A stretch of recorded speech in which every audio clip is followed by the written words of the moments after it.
The relationship with those guys is so good. Timmy especially, having played with him for a decent amount of years, backing him up and being part of the GK union with him to this day. I consider him a great friend. Love hanging out with him, talking to him. I've been talking to him throughout the season about different things of my game, of advice, how to, I guess, navigate the certain hurdles I'm going through in my first year, playing every minute. They've been a great resource for me and also a great source of inspiration of wanting to match and push beyond what those guys have done, because they have all had great careers, but it's also the natural stage of life is that you want to push the torch a little further. You want to keep building on their legacy, keep building on the road that they laid.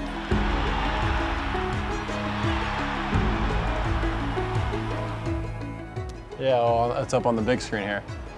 Yeah, I remember this save. It was obviously a intense game. It's my first time playing St. Louis, so I was real eager to win this game, and to have that be my first clean sheet of the season, obviously felt real special.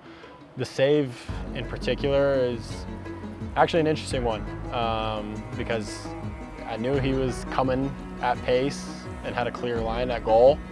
But it was just kind of right in that in-between zone where I wasn't sure if I could get there in time or not. I elected to go, and then he hit it a little bit earlier than I was expecting.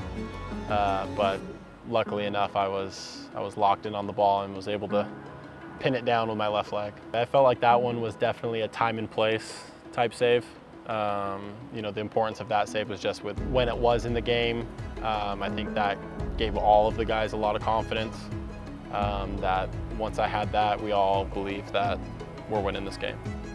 So this one was early in the second half from this game. It was definitely one of the more, I guess, routine saves, but I actually like that you put this because as a goalkeeper, these are the saves that in some ways feel just as good as the big flashy saves.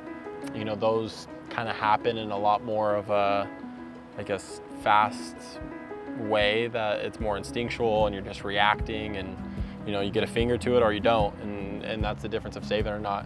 Whereas a play like this is a lot more conscious. It's a lot more me seeing Dorsey with time on the ball, knowing he's going to shoot, so you're thinking a lot more in moments like this, and sometimes that's not always a good thing, when you're having to stop and think too much. I just remember knowing he was going to cut it on his left and shoot.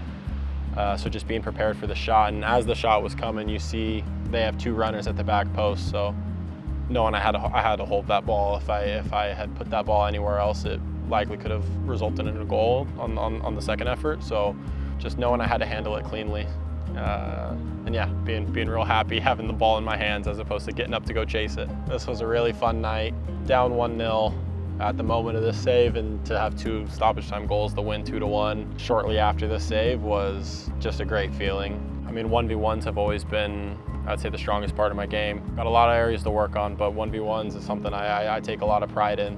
And yeah, I'm purely just waiting. I mean, you could see me waiting, kind of doing little stagger steps, waiting for that touch, just waiting for him to take what I would recognize as his last touch before he's shooting the ball. And the second he takes that last touch is when I know, bang, that's my time to go. 1v1s are all about timing. If I'm a little too early, he'll see me, he'll keep dribbling, or he'll shoot it while I'm moving. If I'm too late, you just don't get close enough to save it. So it's all about timing with 1v1s. Happily, I timed that one very well. I remember this one real clearly. The game as a whole was a fun game. Unfortunately, didn't get the clean sheet with the penalty, but from pretty early in this game, I knew from live play that I just wasn't going to get beaten that day. This was one of them that super early in the second half, I saw Navarro running from pretty high. This was a fast break. So from my perspective, I got to see it from just about the other end of the pitch and them coming. So that obviously allowed me to have some time to get to my perfect starting spot and going from there. And from my peripheral vision, I saw Navarro running, and I knew that's who they would be looking for. So the second the ball was played, I was able to get a bit of a jump on it, get out in front of it, and then same sort of thing as the Charlotte one. It's all about timing.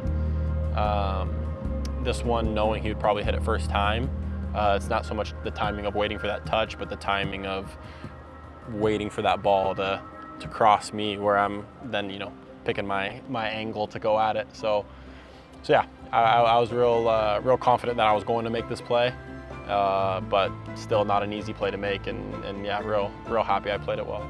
It's been a journey for sure. Just learning how to adapt to it. Playing every weekend is definitely a lot different than getting a game every month or every other month. The strain on the body and mostly on the mind, these quick turnarounds, and you kind of have to digest and process games a lot faster. I think I've made so many strides in that regard, especially off the field, just with how I prepare and how I go about, I guess, this new role that I've taken up.